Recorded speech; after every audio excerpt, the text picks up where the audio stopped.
গুলি লাগলে তাৎক্ষণিকভাবে কি করবেন সেটা জানাতে ভিডিওটা করছি।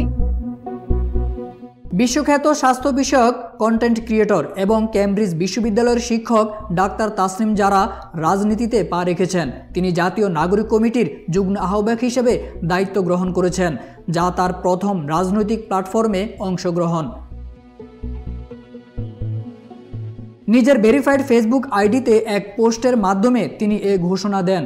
তাসনিম জারা জানান, সিদ্ধান্তটি সহজ ছিল না, তবে তিনি গর্বিত যে এই কমিটিতে তিনি এমন বুদ্ধিদীপ্ত, চিন্তাশীল এবং সৎ মানুষের সাথে কাজ করতে পারবেন, যারা দেশ ও জনগণের জন্য অনেক ত্যাগ স্বীকার করেছেন এবং ভবিষ্যতেও ত্যাগ স্বীকার করতে প্রস্তুত। রাজনৈতিক উদ্দেশ্য এবং ভবিষ্যৎ নিয়ে তিনি বলেন, ন্যায় বিচার প্রতিষ্ঠা, নাগরিকদের মর্যাদা নিশ্চিত করা এবং পারস্পরিক শ্রদ্ধাশীল রাজনৈতিক সংস্কৃতি গড়ে তোলা একটি দীর্ঘমেয়াদী প্রচেষ্টা, যা শ্রম এবং ত্যাগের বিষয়, তবে সততা ও নিষ্ঠার সাথে কাজ করবেন বলেও তিনি জানান।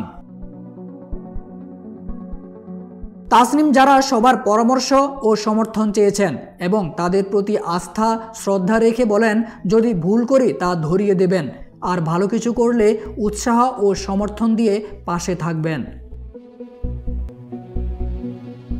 স্বাস্থ্য সচেতনতা ও চিকিৎসা সংক্রান্ত নানা বিষয় নিয়ে অনলাইন প্ল্যাটফর্মে তিনি ব্যাপক আলোচিত হন।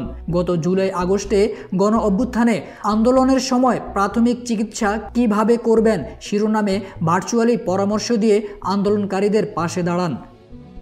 গুলি লাগা রোগীকে যত দ্রুত সম্ভব হাসপাতালের এমার্জেন্সিতে নিয়ে যাবেন। যেতে যেতে এই কাজগুলোর মধ্যে ডাক্তার তাসনিম জারা ঢাকা মেডিকেল কলেজ থেকে MBBS ডিগ্রি অর্জন করে অক্সফোর্ড বিশ্ববিদ্যালয়ে উচ্চতর শিক্ষা লাভ করেন। তিনি বর্তমানে ক্যামব্রিজ বিশ্ববিদ্যালয়ে ইন্টারনাল মেডিসিনে বিশেষজ্ঞ এবং মেডিকেল শিক্ষার্থীদের পড়ান।